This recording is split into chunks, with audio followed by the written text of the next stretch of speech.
Salut les gars, j'espère que vous tous vous allez bien les gars. Bienvenue sur ma chaîne YouTube na sama gars. Fii la lépp di xewee nag sama gars. Tey jii nag Patrick Vieira moom lañ nommé nouveau sélectionneur de l'équipe nationale du Sénégal. Moo tax nag tey jii nag dama ñëw defal leen benn vidéo boo xamante ne daf leen war kam mooy Patrick Vieira parcours am ak lan la def ci football bi nag sama gars yi vraiment nag sama gars yi ba tax ñu jokkoo li nga xam ne moo di équipe nationale du Sénégal parce que équipe nationale du Sénégal du mbedd du dara parce que du ñëw du ku nekk rek lay ñëw di ko joxee nag sama gars yi duñ ko joxee noonu sama gars yi moo tax nag tey jii nag dama ñëw pour defal leen benn débriefing kam mooy Patrick Vieira fan la jaar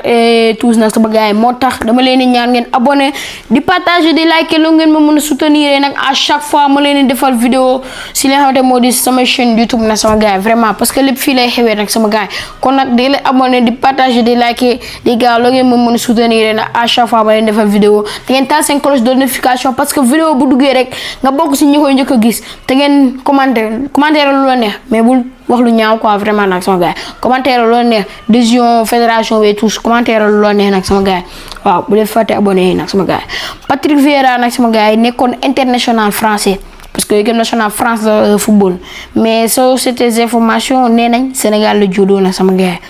yi mais waaw gis ngeen d'origine sénégalaise gis ngeen xoolal voici le parcours de Patrick Vieira l'une des grandes figures du football français et sénégalais d'origine maanaam Patrick Vieira sénégalais parcours Patrick Vieira AS Caen de 1993 ba 1995 Patrick Vieira mi ngi woon AS Caen il commence sa carrière professionnelle à Caen nag benn club bu ne France la nag xawma ko sama gars bi mu jógee Caen nag bi mu fa jógee en 1995 dafa dem signer contrat wu 1 an foofee nga xam ne moo ci AS Milan maanaam yàggu fa contrat 1 an donc képp la fa football nag sama gars il rejoint le grand club italien mais joue peu maanaam Patrick Vieira dafa dem si 1 an yi li mu fa joué bariwul maanaam si 1 an yi Patrick Vieira li mu joué foofee nga xam ne moo ci Milan bariwul Arsenal de 1996 ba 2005 presque def na fa 11 ans Patrick Vieira dem na Arsenal def fa 11 ans c'est là qu'il devient une star mondiale sous Arsène Wenger maanaam foofu la nekkee star mondial avec Arsène Wenger nag sama gars mu nekkoon benn coach bu expérimenté coach bu mag a mag les gars il remporte notamment 3 Premier League et 4 FA Cup 3 Premier League la gagné avec Arsenal ak 4 FA Cup kon nag xam ngeen ne kii coach bu titré la sama gars yi si diggante 11 ans gagné na si lu toll si 7 trophées non mais vraiment machallah dont le championnat en 2003 à 2004 sans aucune défaite non mais vraiment c'est incroyable les gars kon nag Patrick Vieira foofu la nekkee star amul défaite jël championnat bi non mais vraiment machallah après nag mu jógee Arsenal dem Juventus en 2005-2006 mu signé waa benn contrat 1 an il rejoint la Juve pour environ 20 millions d'euros mais ay temps suñu valeur marchande na woon na 20 millions d'euros lañ jëndee ki xamante moo di Patrick Vieira na sama gars 20 millions d'euros après si la jógee Juve dem Inter de Milan kon jar na AS Milan dem Inter de Milan mais Patrick Vieira signé na Milan 4 saisons maanaam 2006 ba 2010 la signé foofu nga xam ne moo di ca AS Milan il remporte plusieurs titres de Serie A avec Inter ñaata la fa gagné wala ma ko en commentaire xaw ma nag parce que fii loolu lañ ma fi bindal na sama gars bi mu jógee foofu nga xamante ne moo di ca Inter de Milan mu dem signer Manchester City pour 1 an il termine sa carrière de joueur à Manchester City et prend sa retraite en 2011 à 35 ans maanaam Patrick Vieira moom 35 ans la bàyyi football waaw à 35 ans Patrick Vieira moom daal lem na dëbësam ne bàyyi naa football avec l'équipe de France Patrick Vieira compte 107 sélections avec les Bleus maanaam am na 107 sélections avec les Bleus baax na il fait partie de l'équipe qui remporte la Coupe du Monde en 1898 et l'Euro en 2000 comme Patrick Vieira am na 2 Coupes du Monde non benn Coupe du Monde la am ak benn Euro comme maanaam palmarès am baax na kon kii mën nañ ko jox équipe bi waaw mais nag comme sa carrière coach la ñu wax waaw après nañ leen ko indi parcours d'entraîneur bi waaw il participe également à la Coupe du Monde 2006 bokkoon na si Coupe du Monde 2006 bi nag sama gars mais malheureusement ñi nga xamante moo di France jëlu ko parce que Zidane si lu mbëkkaatee donc moom yi fi xar lay def day mbëkki. Parcours d'entraîneur am après sa retraite Vieira se tourne vers le coaching maanaam bi mu jëlee retraite am dafa tourner pour dem defi coach. Il travaille d'abord à Manchester City, notamment dans le développement des jeunes, puis devient entraîneur de New York City FC. Maanaam dafa dem débuter New York dafa commencer City si jeune après mu dem New York. Il dirigera ensuite notamment au Nice, Crystal Palace et reste Strasbourg. Maanaam jaar na Nice, Crystal Palace ak Strasbourg. Résumé CAN Milan maanaam résumé fi mu jaar yëpp CAN Milan Arsenal Juventus Inter Manchester City nag sama gars. Patrick Vieira reste surtout connu pour son rôle de capitaine emblématique d'Arsenal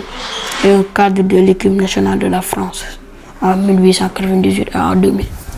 kon nag Patrick Vieira nag sama gars buñ ko gisandoowee noonu Patrick Vieira vraiment légende la. Oui, légende là. Parce qu'il mérite d'être le nouveau sélectionneur de l'équipe nationale du Sénégal. te boo leen xoolee ay preuves am def na ay preuves notamment foofu nga xam ne mooy Crystal Palace avec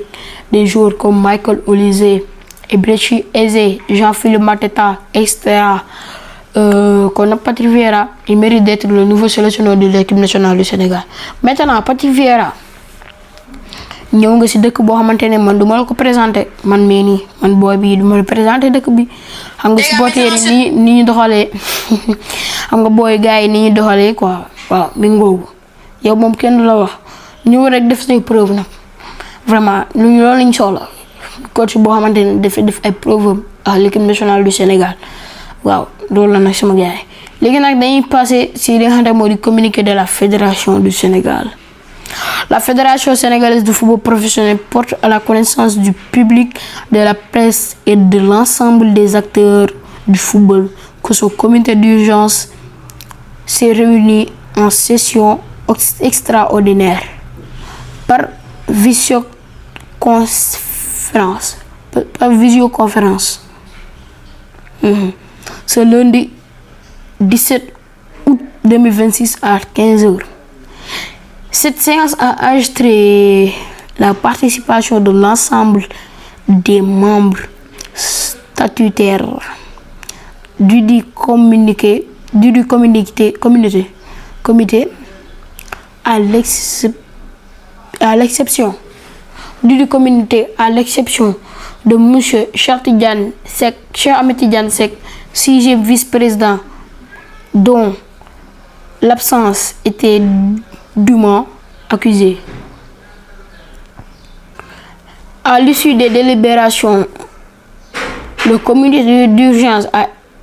entériné à l'unanimité de ses membres la nomination de monsieur Patrick Vieira au poste de sélectionneur de l'équipe nationale A du Sénégal. Ce choix stratégique marque une nouvelle étape dans la volonté de la Fédération sénégalaise de football professionnel de mettre en place un cadre technique de haut niveau en parfaite adéquation avec les ambitions sportives de notre pays. Les échanges relatifs aux modalités administratives et contractuelles de sa prise de fonction se poursuivent entre les parties. La date et la présentation officielle du nouveau sélectionneur de l'équipe nationale ainsi que les prochaines étapes de son installation feront l'objectif d'une communication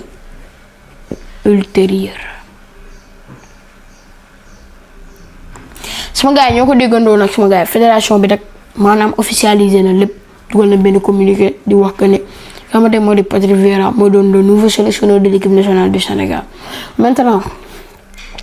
Patrick Vieira dana préparer benn liste boo xamante ne